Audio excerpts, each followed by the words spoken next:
Esprit Saint.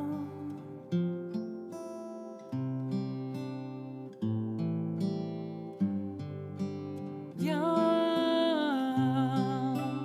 ô Esprit Saint.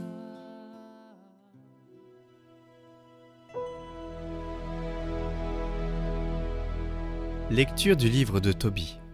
Moi, Tobie, j'ai marché dans les voies de la vérité, et j'ai fait ce qui est juste tous les jours de ma vie. J'ai fait beaucoup d'aumônes à mes frères et aux gens de ma nation, qui avaient été emmenés captifs avec moi au pays des Assyriens, à Ninive. Lors de notre fête de la Pentecôte, qui est la sainte fête des semaines, on me prépara un bon repas, et je m'étendis pour le prendre. On plaça devant moi une table, et on me servit quantité de petits plats.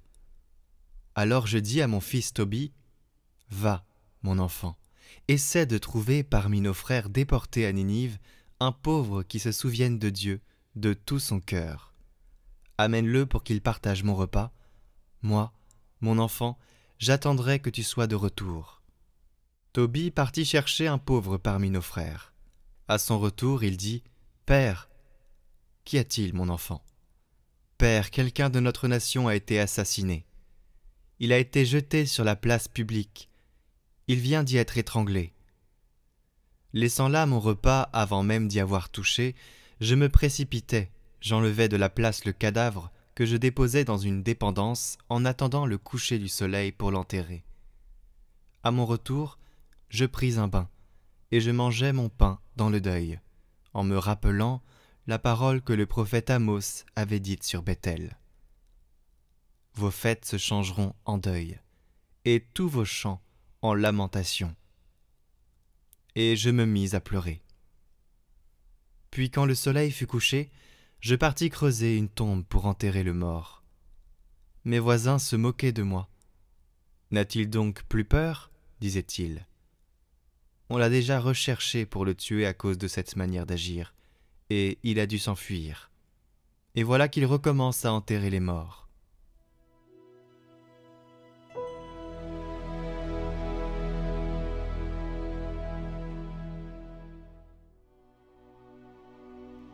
Heureux qui craint le Seigneur. Heureux qui craint le Seigneur, qui aime entièrement sa volonté. Sa lignée sera puissante sur la terre. La race des justes est bénie. Les richesses affluent dans sa maison. À jamais se maintiendra sa justice. Lumière des cœurs droits, il s'est levé dans les ténèbres. Homme de justice, de tendresse et de pitié. L'homme de bien a pitié, il partage. Il mène ses affaires avec droiture. Cet homme jamais ne tombera. Toujours on fera mémoire du juste.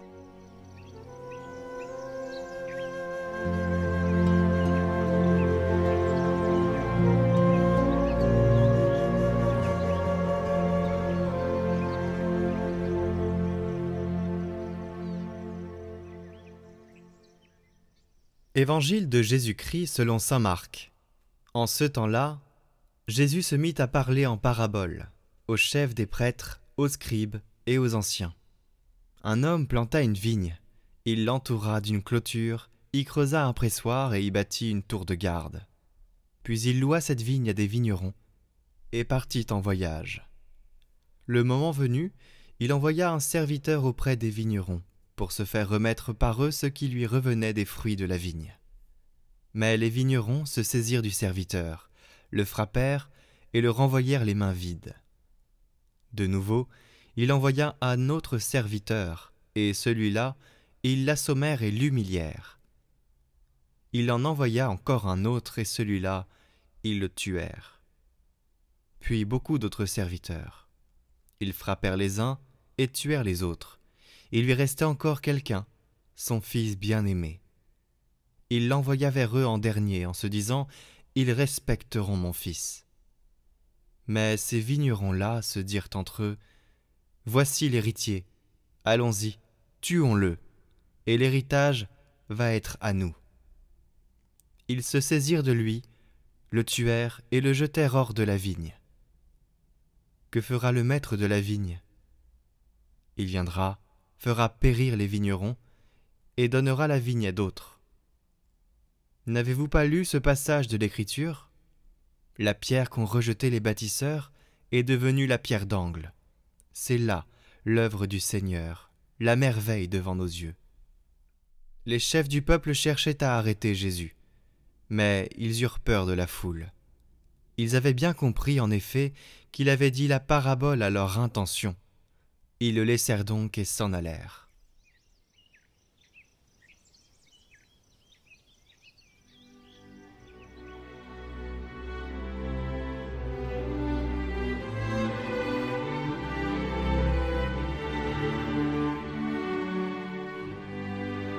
Commentaire de saint Grégoire le Grand. La Sainte Église sait garder la vigueur de sa discipline en la tempérant de mansuétude, tantôt n'épargnant pas les méchants en paraissant les épargner, tantôt au contraire les épargnant en paraissant ne pas les épargner. Mais nous le montrerons mieux en exposant ce qui arrive d'ordinaire. Proposons donc au regard de notre âme deux esprits déviés vivant au sein de l'Église. D'un côté un puissant, un effronté, et de l'autre un homme doux, un subalterne. Quand cet homme doux, en ce subalterne, un péché sourdement chemine.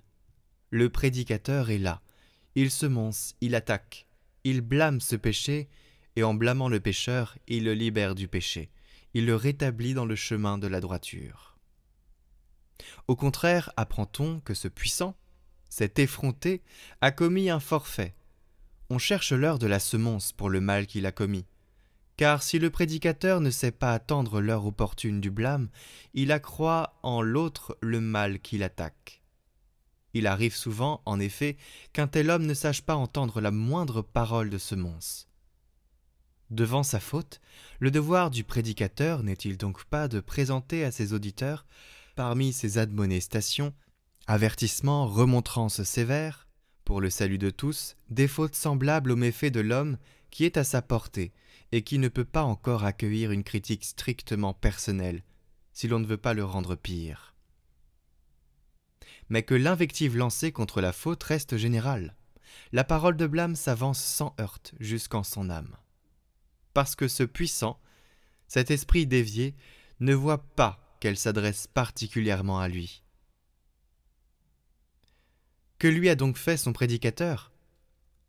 En l'épargnant, il ne l'a pas épargné. Il n'a pas lancé des paroles de blâme contre sa personne, et pourtant, par-delà son admonestation générale, il a touché la plaie.